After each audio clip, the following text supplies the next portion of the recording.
Welcome to the Resident Evil iJunket Roundtable. Thank you all for joining us.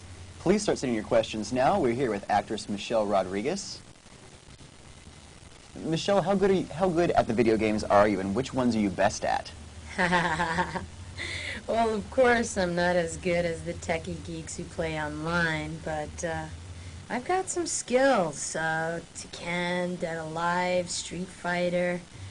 I've basically been playing since ColecoVision and Atari, so I go way back. Yeah, but my favorite games are the role-playing ones and the fighting games. I'm not much of a sportsy or Mario Brothers or Zelda kind of girl.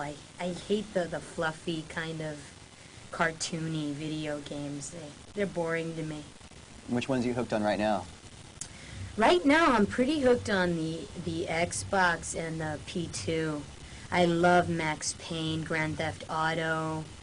Dead Alive is pretty kick-ass. Just the fact that you could just, like, kick somebody out a window and then they fall a couple stories down and they're still alive so you can kick them some more is kind of exciting to me. Nothing's more fun than kicking them when they're virtually down. Oh, definitely. I get off on those games. Has the online Resident Evil community been a large help or hindrance towards the creation of the movie? I think definitely so, because then the Hollywood world kind of has more input as of to how successful it's going to be. People don't like taking too many chances, you know. They're getting older up there, you know, those guys who are making those decisions, and they kind of want to assure their grandchildren a nice little, I guess, what do they call it when you donate what you got after you're dead? You know what I mean. They just want to make sure they get their money back, and I think the people online kind of help to make sure that they get what they want as well, because you have so many different websites and so many details to getting what the audience would want.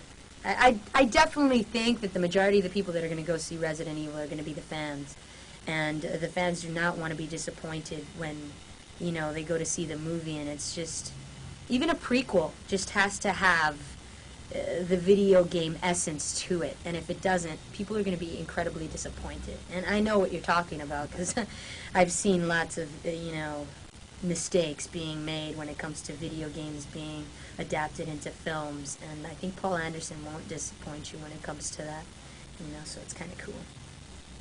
What was it like doing a relatively small film like Girl Fight and then going into something as complicated and as large as Resident Evil? Great.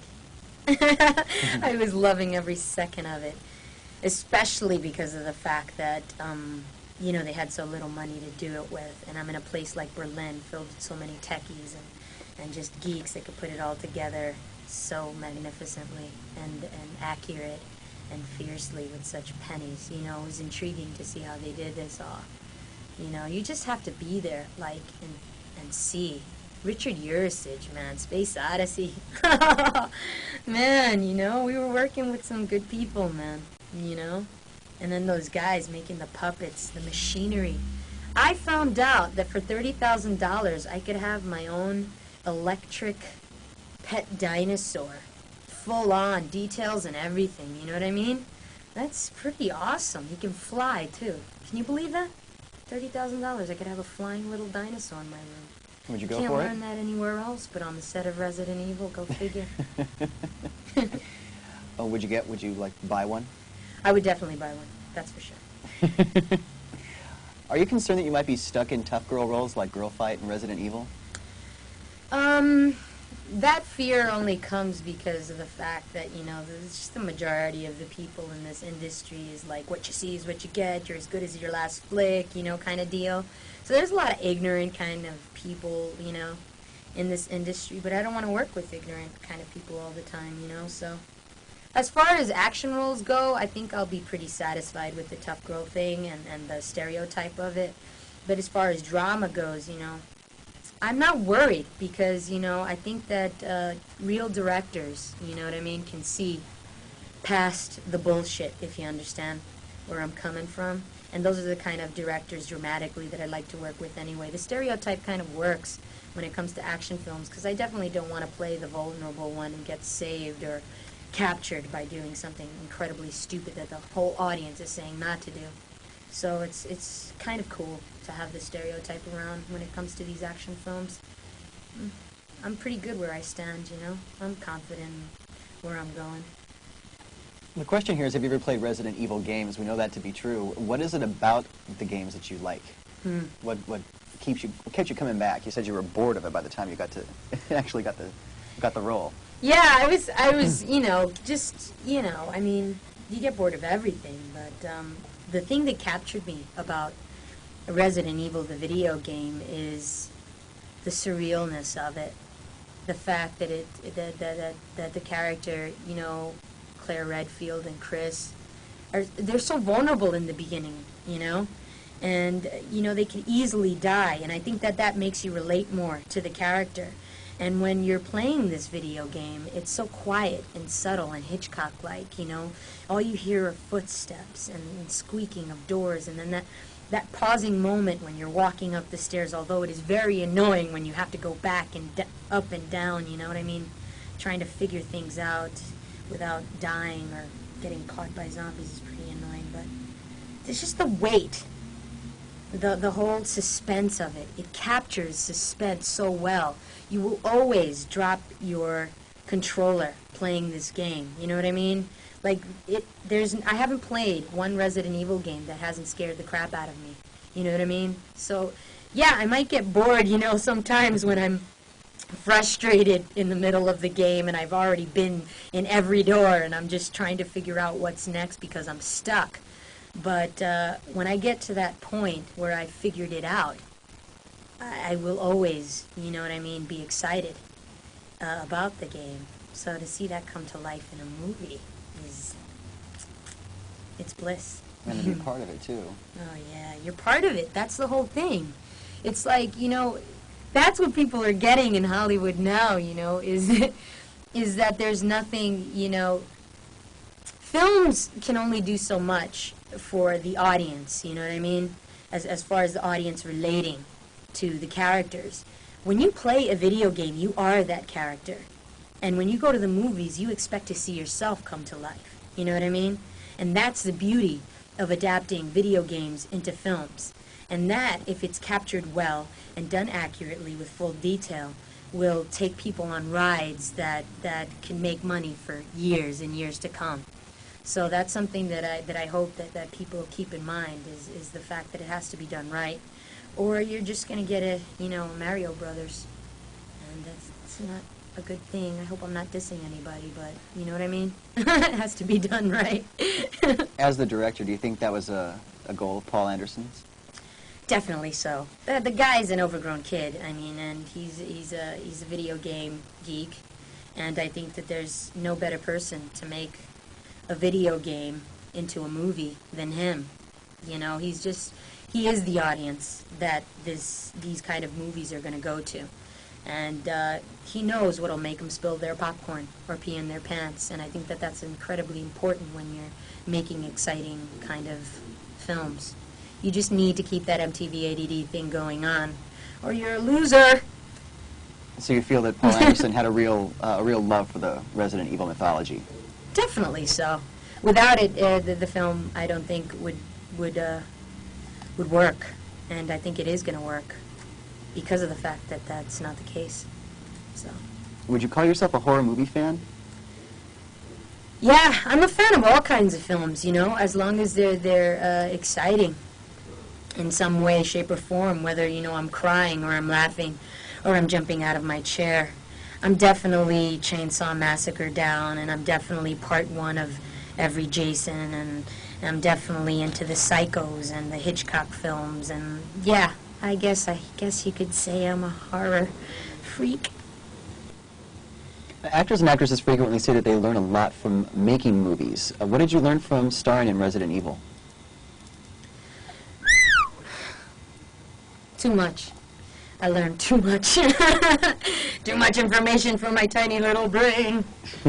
Oh, man, you would think, you know, that being part of this film would just, like, you wouldn't learn much. But, God, I learned too much. It's because of the technical stuff that it involves, just because of the makeup, just because of the, damn man, engineering is a big part of this. Like, you know, to take scraps of metal, computer chips, and turn it into a liquor is not an easy task.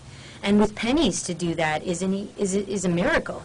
And these guys from London, man, they pulled that shit together like no tomorrow. You know, and then that's beautiful for me to see, like, somebody control this, like, slimy 7-foot-tall creature with a button. That is fierce, you know what I mean? Richard Urasage taking, you know, simple drawings and then putting that together into a computer and mapping that out into film, making the liquor move 6 seconds, okay? Of what you see actually took tons of people, 6,000 man-hours to create. That's a lot of X's and O's and lots of time drinking coffee nervously in front of your computer screen. One little mix-up and you flop the whole thing. These are pros, you know what I mean? And that takes a lot of know-how. And the cinematography and the details and the guys in props who, like, created all this futuristic kind of injections and all of the scientists' little vials, all that stuff, even though it was just soap and, like, glass. It takes a lot of know-how, you know what I mean, to make it look so real and fierce. I mean, I learned a lot about just the technicalities of it all. It's just amazing. You know, I also met a lot of really great people that I hope to work with in the future when I, you know, do my own thing. It's just fierce to see it all come to life, you know? You have so much stuff in your head and so many dreams, you know, of, like, psychotic science fiction type stuff that you would never think that you would ever be able to see with your own eyes come to life. And it's beautiful when you watch these guys work it and make it come to life. I mean, that's an experience that I'll take with me, I think, forever. So it's the bomb. And the next question raises 2 points that you've already mentioned. One is that the thing you liked about the video game Resident Evil was the quiet and the relation to Hitchcock films, the suspense that has. And secondly, you just mentioned how many different people have to come together to work on a film to make it a success in the end. Regarding the soundtrack, obviously a very important component with regards to a film. Right. Do you think that like Slipknot and Marilyn Manson work well with Resident Evil as far as the quiet? Is it placed appropriately? Do you think it works with the film? That's my personal taste. You know, that's my personal taste. Middle America might not agree with me. You know what I mean? So that's who we have to satisfy, are those young men and you know, older techie geeks who just need to be entertained every 5 seconds or they get bored. And I think the perfect way to do that is to use the MTV ADD formula. And it might not be, you know, what I preferred about the video game, but it's definitely what I think will work with the film itself and attracting the people and the numbers that we need. So, you know what I mean? Like, you know, there's lots of formulas that people use to, you know, make things work in Hollywood. Somewhere between atmosphere and marketing. Right. And what are you listening to yourself these days?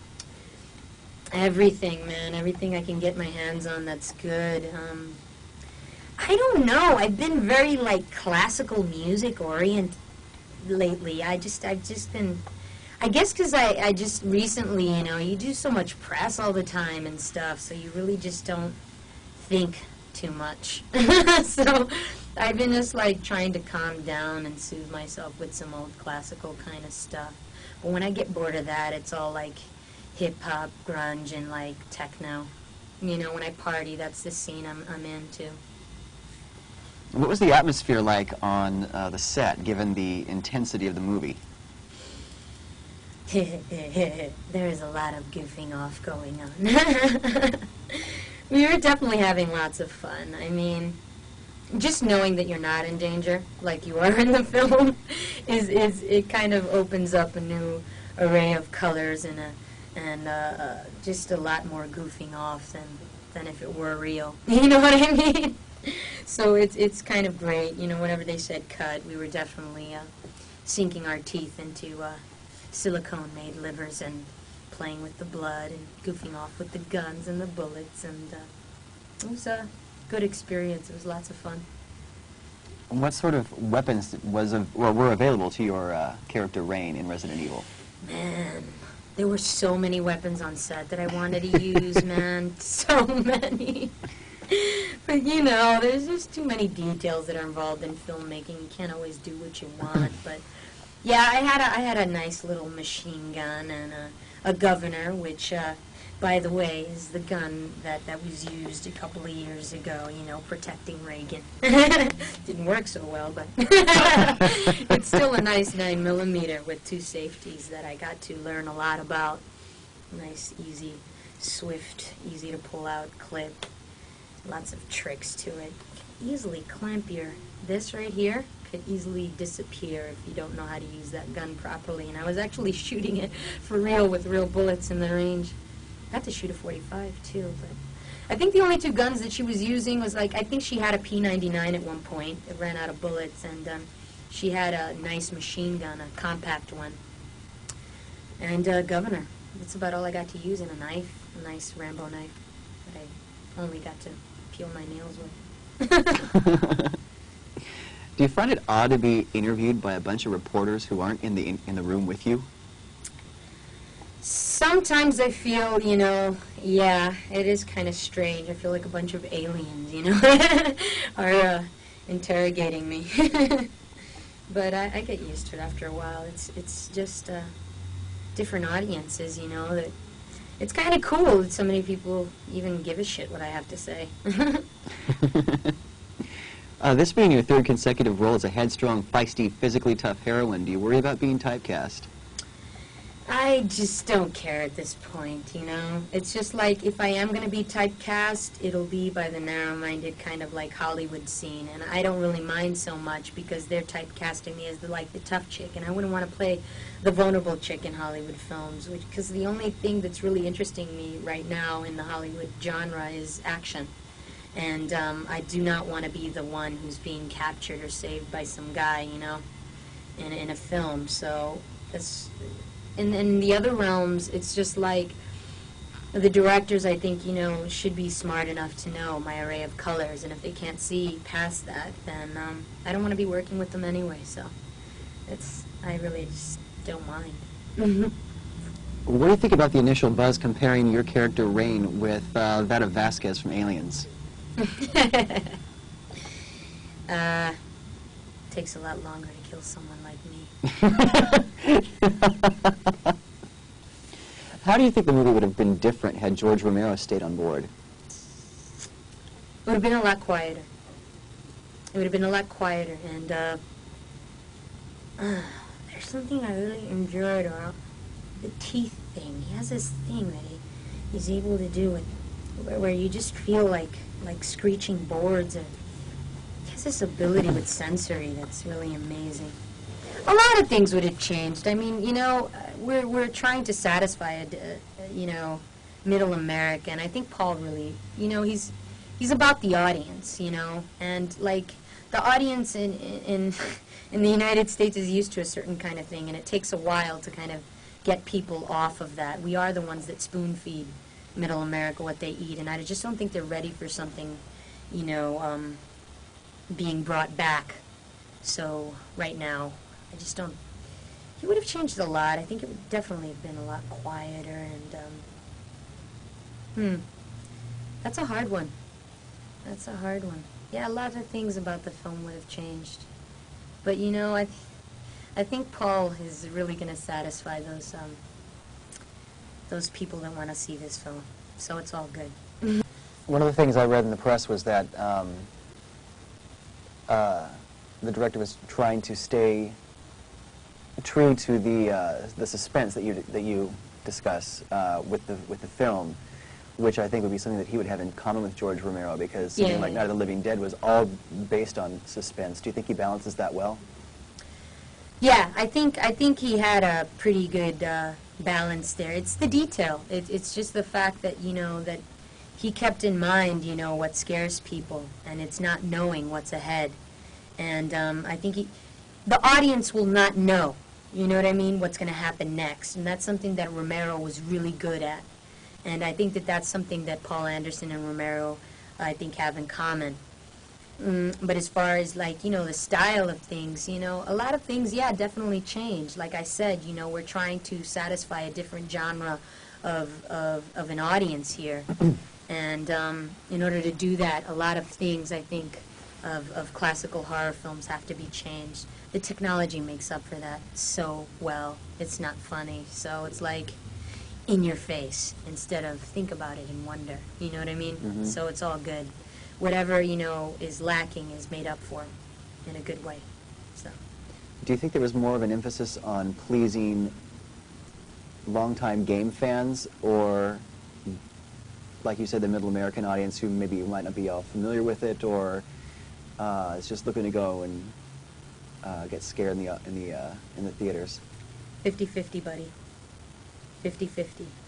50% is for the game players, and the other 50 is for those horror film fans that have been waiting for a rated R, gore-infested film. So that's the beauty of Paul Anderson. He got that off. Yeah. You went from a relatively small film like Girl Fight and then went into something huge like Fast and the Furious. Mm-hmm. Besides the obvious amount of money involved, what strikes you as being the biggest difference between independent and corporate film?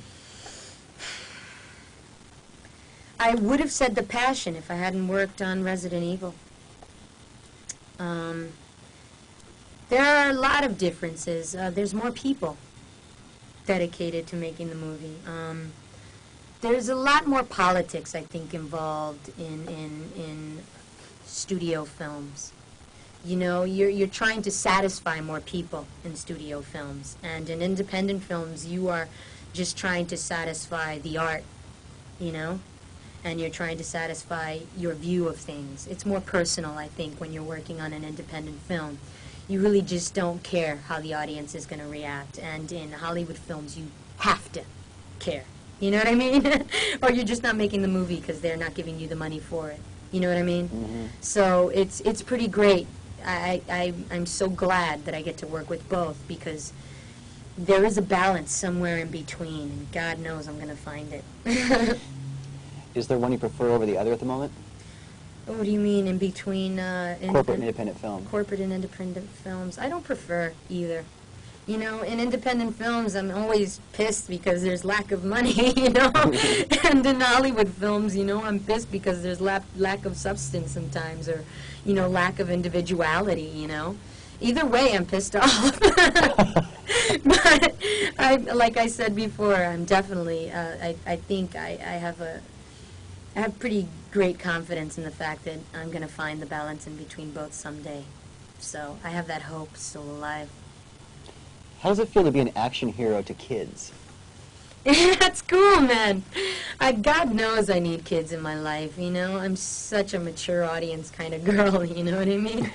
And when I get little rugrats coming along, you know, kind of saying what's up to me and really happy and shiny faces, kind of, it scares the hell out of me. Because, you know, I do so many adult-like things, and I say so many curses all the time, and I'm so kind of real sometimes that I'm kind of scared that some kids might be influenced by that. But it kind of makes me happy in my neighborhood because, you know, I don't know. They just bring a light into my life, you know? They make me feel good and remember what ignorance is like. You know, how happy we are when we don't know. So I like it. I love it. It's great. I don't think I'm going to be doing any nude scenes, you know, or anything that's going to, like, scare them off. So I'm happy for now. It's all good. As long as they don't look at the tabloids. Would you recommend Resident Evil to kids? Don't say that to me, man. It's a rated R movie. What are you trying to do to me? Well, they come God, to you know the kids are going to sneak in there, and the liberal parents are going to let them see it, you know? I mean, Europe, for Christ's sake, they see nudity at like 5. Mm-hmm. So it's like all about where you are. I think those kids in Europe, you know, are doing really well, you know, being being exposed to, you know, so much at such a young age. But I don't think that really works well here in the States, being that we kind of like use sex and violence as our, you know, key things on rated R films. I don't really suggest it for kids, but I know they're going to watch it anyway. Have fun. Hope it gives you nightmares. You'll learn. Yeah, you know that one kid is gonna, you know, go to school. I saw Resident Evil last night, and all the other kids, you know, with the good parents are gonna be like pissed off, you know, all like trying to sneak it in, you know. But yeah, I mean, kids are kids. It's, you know, whatever. And that one kid's gonna be the one coming to class getting F's on his test because he's not sleeping. Right. Definitely, it's definitely a no sleeper for kids, that's for sure. This will do what The Exorcist did to me when I was a kid. Wow, that's a powerful statement. Yeah. How do you feel about being a main character in the main adaptation, in the movie adaptation of one of the best-selling video games of all time? How does it feel? What do you think it feels like? It Exactly. feels good. Yeah, man. I think it feels good. You really think that? Of all time? That's Isn't it? so I mean, great. among the three, it's sold over, like, what, 16 million units? Nice. That's not bad. That's fierce. All the three of them. That's great. Milla mentioned that there were already thoughts about a Resident Evil sequel. Have you heard anything about a story I thought popping that up for this was a prequel. So prequels usually lead to sequels, don't That they? implies, yeah. She mentioned that, Milla mentioned that you set up the plot line for Nemesis in the end. Oh, yeah. Yeah, I think yeah, definitely so. At the end of this movie, you will definitely be drooling for more. That's for sure. Well, I'm hooked. I love the end, actually. I like the way that it's yeah, it's good. It's good, yeah. It's definitely setting up for something. Are there any similarities between you and Rain?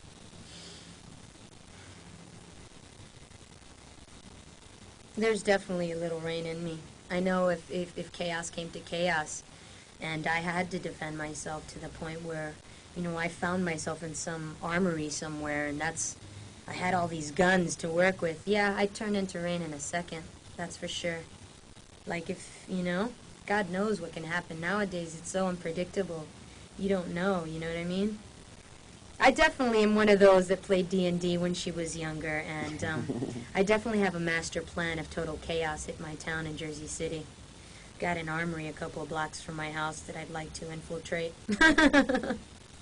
I'm ready, yeah. That's for sure. I got a little Rain in me. Sweet. Who is your favorite action hero? Favorite action hero? Catwoman, definitely. Action hero. Who's your As far favorite as comic Catwoman? books go, or video games? That's all-inclusive. It's all inclusive. I'd have to think about that one, man. I'd have to really think about that one. But I do love the Tekken characters and the Dead Alive characters. They're really great. Just their movements, and they're pretty fierce kind of character. I'd change their wardrobe, that's for sure. But I definitely like the moves that these chicks got in these video games. They're pretty good. So it's the fighting video games I'm more into. And as far as comic books go, yeah, Catwoman's out of my league right now, but I think she's definitely really fierce. I'd love to get my hands or sink my teeth into something like that. That would be great. In the comic book, she's good. And in the movies, she's been bad. But I think she's kind of like a bad kind of good. I'd like to see that captured someday. I don't care if I'm in it. I just want to see somebody fierce kind of like work it. That'd be great. Who's your favorite Catwoman from the old Batman show? Eartha Kitt. Wow. I had a feeling you were going to say that. I don't know why. Eartha Kitt. She's so fierce with that. She got that off. Yeah, she definitely got that off. But what's it like working with Vin Diesel? It's good. It's definitely fun, that's for sure. That guy's got more than one character in him, that's for sure. They keep exploiting the tough man in him, but he's got so many characters. You've got to see that guy, like, character act. He's so good. Yeah, I like him. He's a fun guy to be around. You definitely won't have a bored moment with Vin, that's for sure. Do you think it's easier for women to get past stereotyping rather than men? Such as you being known as the tough chick, you could probably bust out pretty easily into something else. Whereas Bust out is a really good way of saying it. Yeah, I think it is easier for women because, well, it depends. You know what I mean? A guy can do it too. It's all about how you do it. You know what I mean? Yeah, I could easily just start stripping away, and then I'll become feminine. You know what I mean? It's all about how much clothes you wear, really. You know? That's very easy, I think, in my eyes, to kind of come off of it, cry more often. You know, make myself look a little bit more vulnerable. You know? I don't know. It'd be kind of hard for me. I think I could pull it off, though. Who do you think would be able to break out of the action role first, you or Vin? Me. Yeah, I think I could pull it off first. Just because of the fact that, you know, he's been so successful at what he's doing, and, you know, he's got this body that is just so present and so fierce and powerful looking. It's kind of hard for people, I think, and directors to get past that. You know what I mean? And I think it would be easier for me just because, you know, I can pump up and slim down easily, you know? And I think people still have, no matter how they see Vin, they will still have that image of him, you know, that is so just, like, overpowering. So to kind of, like, trim that down, I think will be kind of hard, you know? Even for him, he's been so used to it for so long, I would assume, you know? He could do it. It would just take a lot longer, I think. Mm-hmm. It comes down to people giving him a chance, I would think. Or, you know, anyone that, like when Stallone started first doing comedy. Yeah, definitely. You would have to fall into the category of big in Philadelphia to like really do it, you know? But even then, you can't even compare that to Vin because it's the body, you know? That body is what blocks people from seeing the light. You know, if you hang out with the guy, you know what I mean, and get to know him, you will know that he could pull it off with a snap of a finger. But it's not too many directors, I think, in Hollywood, of course, because he's already a Hollywood actor. And it's like, you know, can see that in him. So it will be fierce.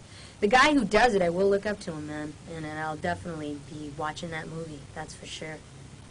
It might be where voice acting comes in with animation, because if he's got a lot of characters, it doesn't matter how he presents himself physically. Right? Yeah. Let somebody else draw the body for him. Fierce voice, too, man. Fierce voice, too. So what do you do in your downtime? I party. I party as much as possible. I love people. I socialize. I'm pretty into, like, exploring different types of people.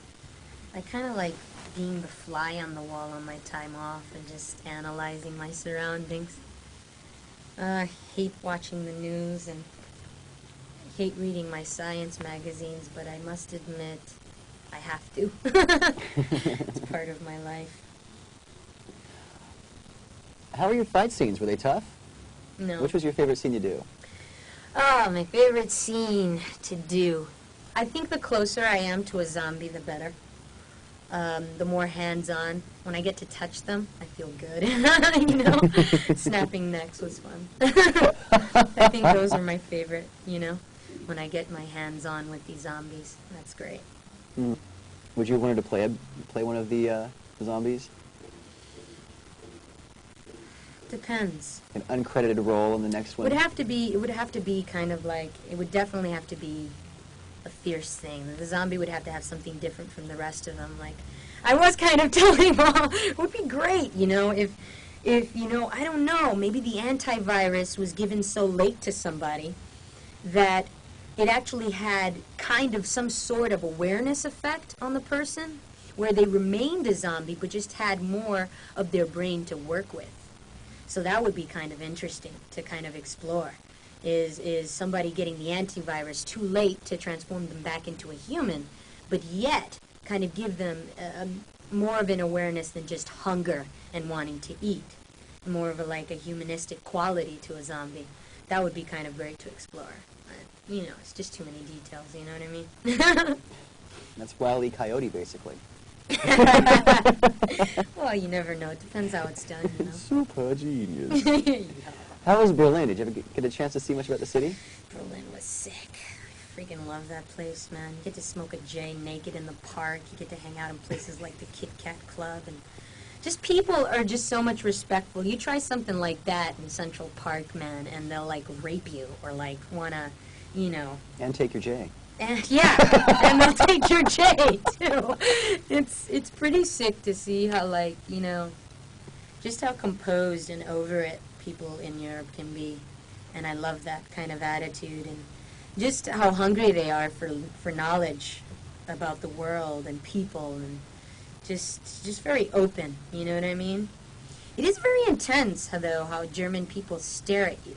They look at you right in your eyes. Perfect stranger won't even know you, and he'll look at you right in your eyes. It's very. I find Germany to be a very intimidating place, but I like intimidating places. It's kind of fun.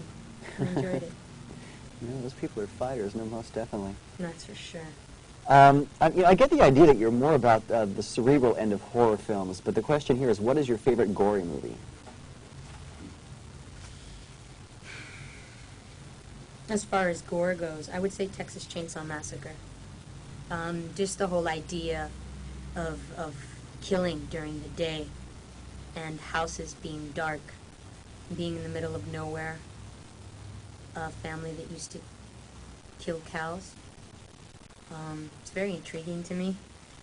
Meat, flesh, the slicing open. That's just...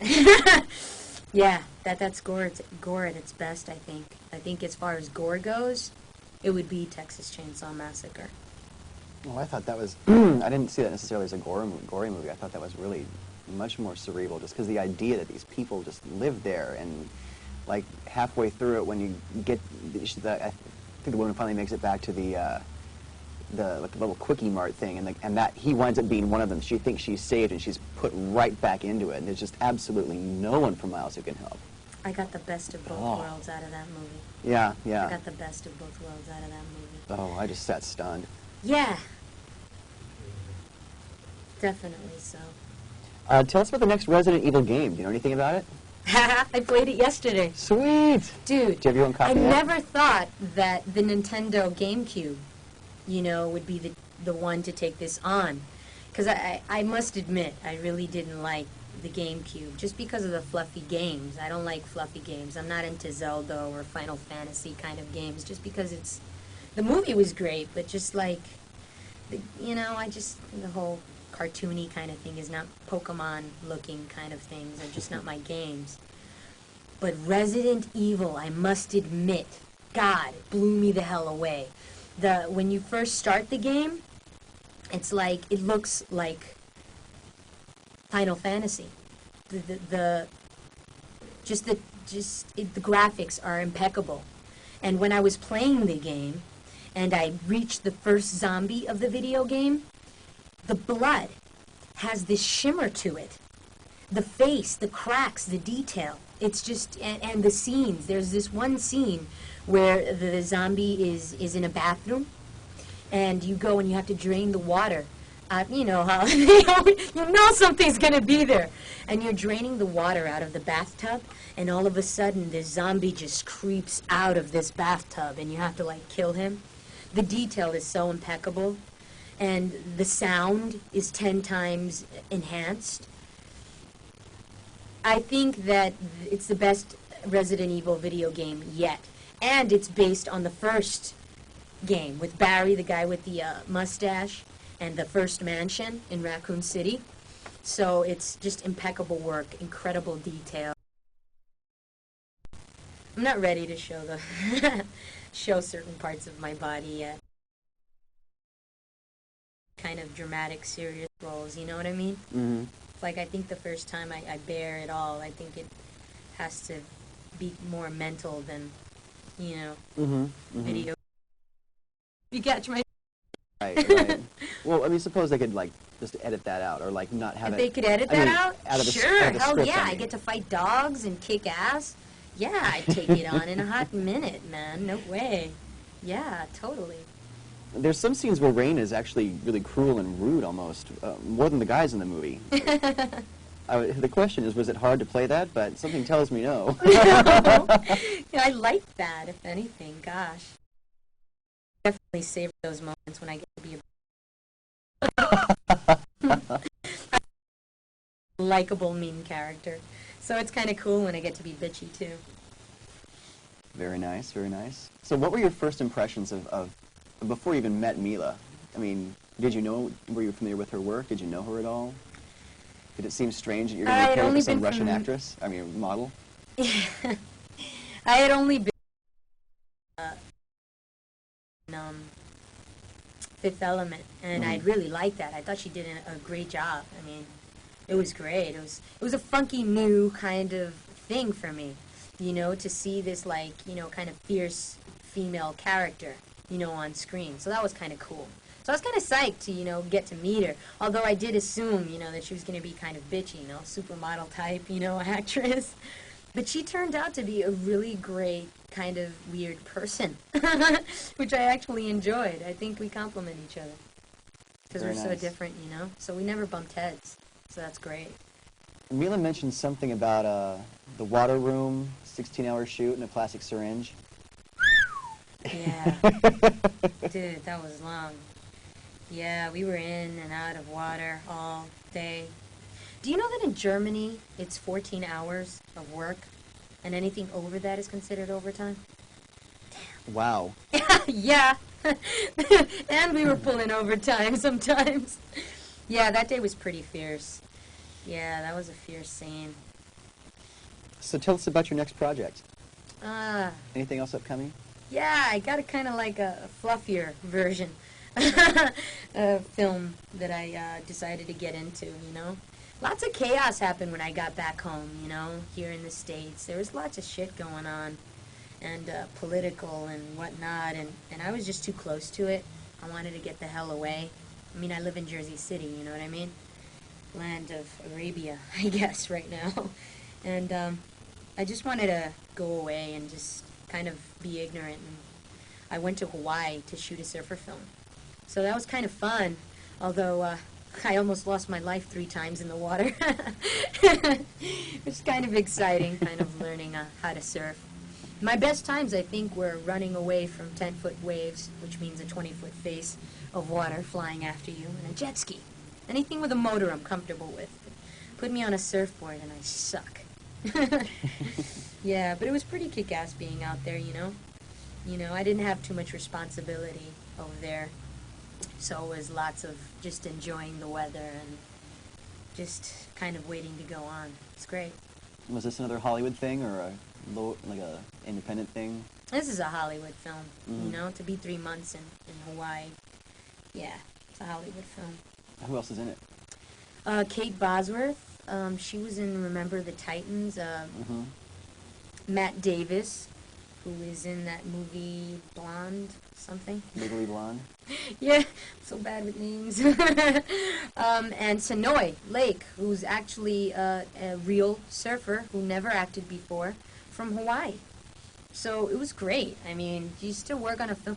Kate Bosworth is actually, I think, America's Next Sweetheart. She's a really, you know, just easy to be around kind of person. She doesn't bitch a lot, you know, about the work that she has to do. So it's kind of good to see that coming from, you know, like, you know, just a beautiful kind of like, you know, you would think that when you see her, that, you know, that she would be like kind of like one of those vulnerable, prissy type of chicks. But she's not. She's totally fierce. And I think that it'll be refreshing for America to see, kind of like a new thing for little girls to look up to. It's a PG-13 kind of film, so don't expect to see anything too fierce, but the water. And that water gets very dangerous. Remember I told you I risked my life 3 times. I like it. I can laugh about it now. Yeah, I laugh about it now. Ha-ha. You know? So you're a pretty good surfer? Now I've actually learned how to get up on a shortboard, so I would say that I am close enough to becoming better. That's for sure. So it's been pretty well established that you and Milla and Paul were all huge fans of the video game prior to. Oh, yeah. Who else in the cast was a big big fan of the series. In the cast? Mm-hmm. Well, they became fans, you know, once they actually played the video game. It was like, I remember Eric Mabius, like, really getting into it, you know? He started to play the game Nemesis, and he was just, like, in awe, coming up to me and, like, I didn't know, you know what I mean? It's really fierce, and that was kind of exciting to me, to, like, watch these people get into it for the first time and then actually be shooting the film. In the process of getting into the video game, I must admit, it should have been like being a little kid, you know, all over again. Just making it all come to life on the screen must have been fierce for them. Did September 11th have any impact upon the movie? Was that in your minds as you were concerned Nothing, about while we were violence or shooting, anything? none of this had really, like, occurred. It was all the politics, but nothing had really happened, you know? As far as, like, yeah, you know, American embassies were getting, you know, bombed. I guess we should have been paying attention to that, but I shouldn't laugh about that. Yeah, it's pretty serious. But it really, we were so, like, you know, busy that, you know, the politics around us really didn't set in till we were done shooting. When we finished shooting and everybody got back home, we started calling each other and just kind of like, are you okay? You know what I mean? Kind of thing. Like, it was a pretty tight kind of, I think, cast. And yeah, I got a lot of phone calls from Europe, you know, living in Jersey and everything when it all happened. I had to get away, you know what I mean? I really don't feel powerful enough to do anything about it at the moment. So what could I do but run away, you know what I mean? So I went to Hawaii to shoot a surf flick. There you are. That's all you can do. Yeah. How do you relax after a hard day on the set? I'm guessing you don't relax a lot. Yeah, I try to waste away my youth as much as possible. Yeah, I club a lot. I try to remain ignorant. I don't read as much as I used to. I figure, you know, now, like, the more you know, the more you want to die kind of thing. You know, it's just like so many things just seem so irreparable about the world, and I'm such a generalist. I can't get too detailed into anything. So I've stopped trying to learn, you know? Anything other than film, I've stopped trying to, like, learn more about the world because it just depresses the hell out of me.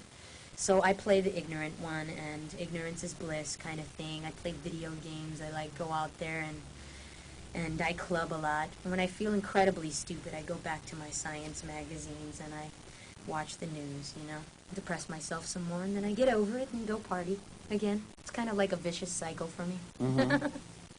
How are the clubs in Berlin different than the ones in America? Much more liberated.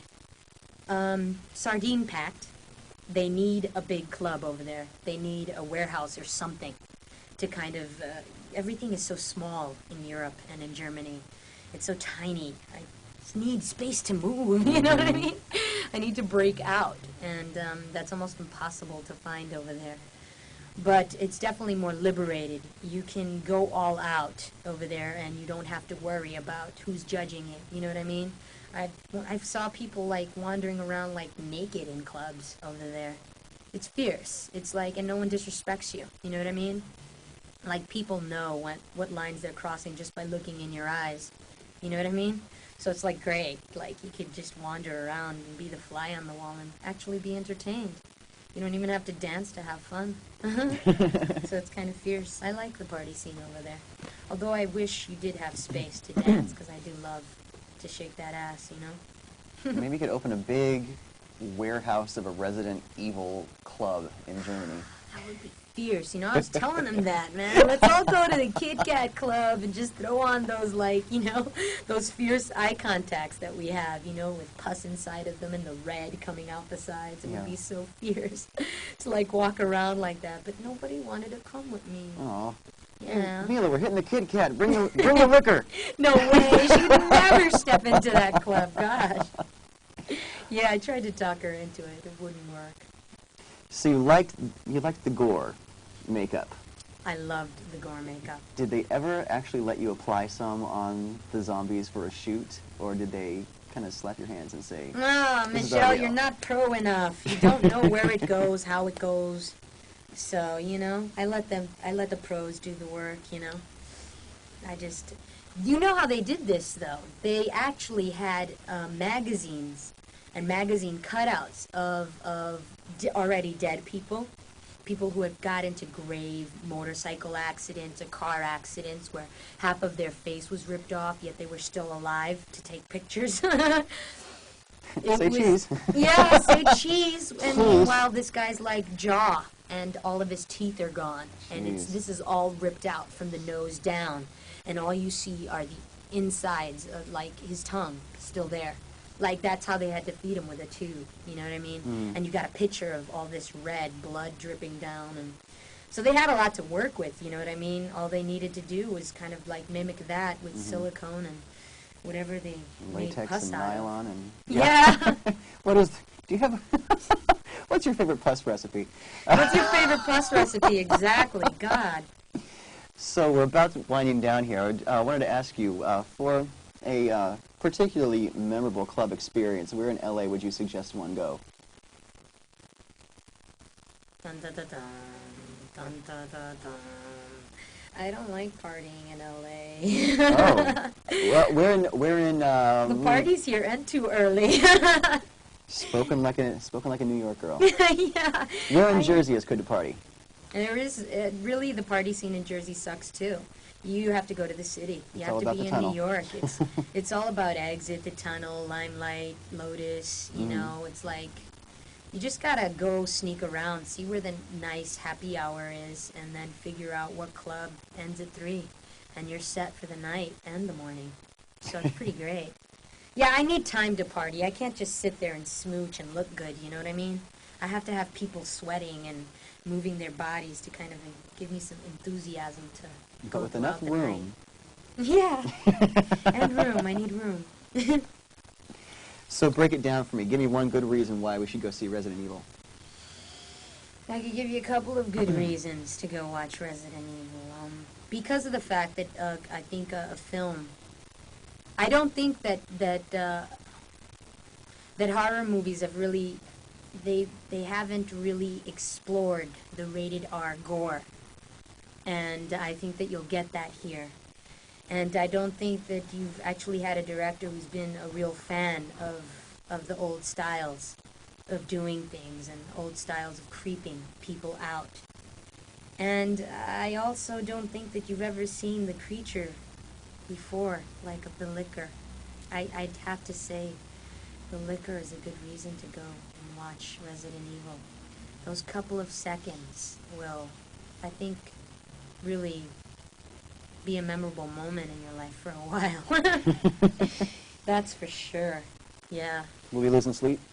I was losing sleep while shooting. I would actually dream about zombies and monsters. Wow. And wake up and sweat.